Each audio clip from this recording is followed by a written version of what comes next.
Hedgehog Hollow and welcome back to Christmas week. So today we're going to be using the Wondrous Wreath, which I know is a carryover, but I really love this little note card in the top. I thought either I could make those in bulk or they're really good maybe for a Christmas thank you card.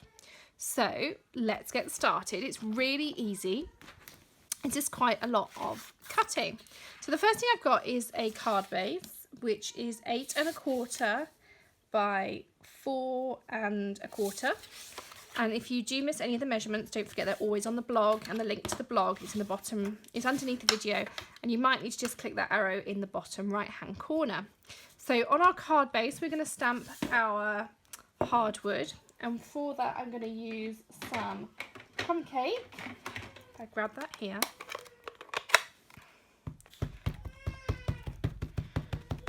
Like that.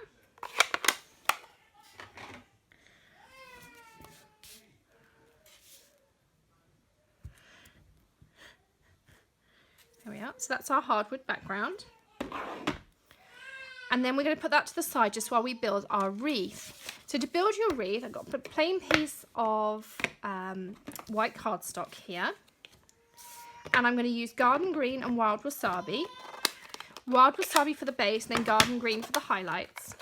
Now the tip with this stamp set is I would draw a line like that. And if I grab my stamps from here, second. Oh, stuck really well. You can see there's this little tab at the top. Now that tab I will line up with this mark. So I'm going to start with my Wild Wasabi because that's the lightest colour. And I'm going to line it up with the mark, so the mark's right in the middle.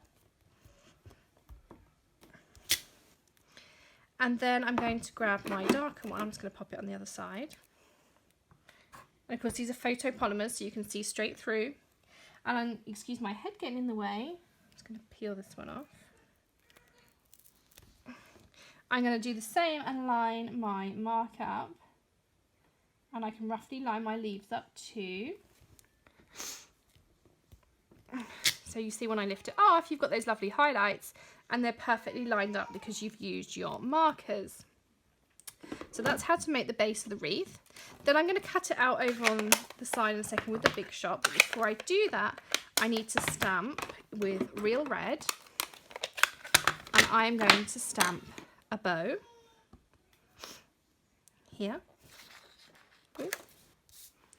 and I'm going to stamp my ribbon to come down to my bow. I'm going to cut both these out with the Big Shot as well. And again, the Big Shot die, which I've got here, has got a little marker on it. So again, I'm going to line that up with my marker on my magnetic plate and cut it out. So let me just go and cut that out. So I'm back and I've cut everything out, used my Big Shot, and you can see here how I've lined everything up. And you pop it out and you've got a lovely wreath and centre's all done for you. Actually, I've just seen that I'd make a beautiful leaf for an autumnal card. So we might try something with those. And then we've got our bow and we have our ribbon for our bow. I'm just going to snip off my excess. I'll put that piece away to use later. And then the next thing I'm going to do, if I just pop all my dies to the side, is I'm going to do my sentiment. Now the one they use in the catalogue I haven't narrowed down yet. Their one says Happy Christmas, and I can't find where it just says Happy Christmas. Just want to make sure I haven't missed anything. Nope. I don't know where that Happy Christmas came from. I wonder if you could do it with this. No, it's Christmas. Have a holiday, bright wishes. No, so I don't know how they've done that. I'll email Stampin' Up and come back to you if I find out. But what I'm going to do is I'm going to use 'Tis the Season, which is here.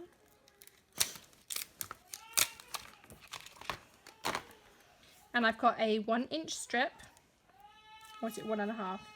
1.5 inch strip, which I'm going to pop into my banner triple. I'm going to do that first, so I know how much I have to work with. There we go. And let's just straighten that top up because I snipped it with scissors.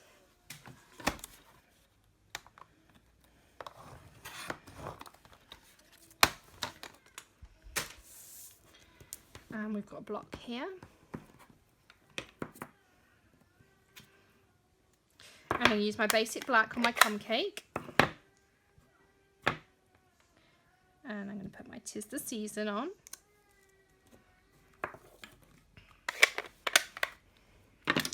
And then we can put all of our card elements together. So the first thing I'm going to do is put my wreath on with some dimensionals. So we'll just scatter a few around.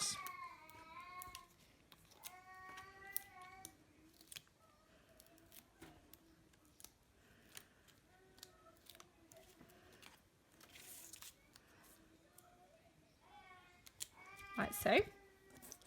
Then we're going to put our piece on like this. And so what I found was the best way was to use half a piece at the top, because you'll need your dimensional, and at the bottom you just need a piece of snail because it'll sit on top of your wreath like this. And then again with your bow, you don't want anything extra, so just a tiny bit of snail is absolutely fine, but don't put any on the legs or whatever you call them of the bow. And then we want to put our 'Tis the Season in like this. I'm going to make this just slightly smaller. My banner triple. I'm going to turn it over so I can see where I'm cutting.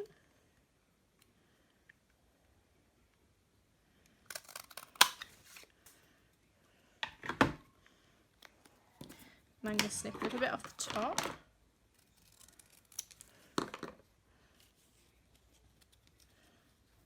That's perfect.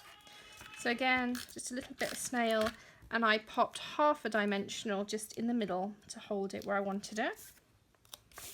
And I'm going to put it at slight an angle. There we go.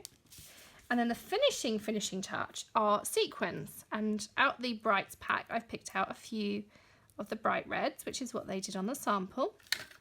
And you're going to want your glue dots, which I've just popped here.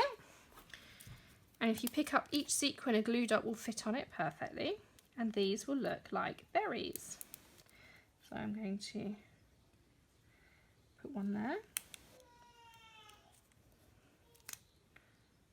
And one here.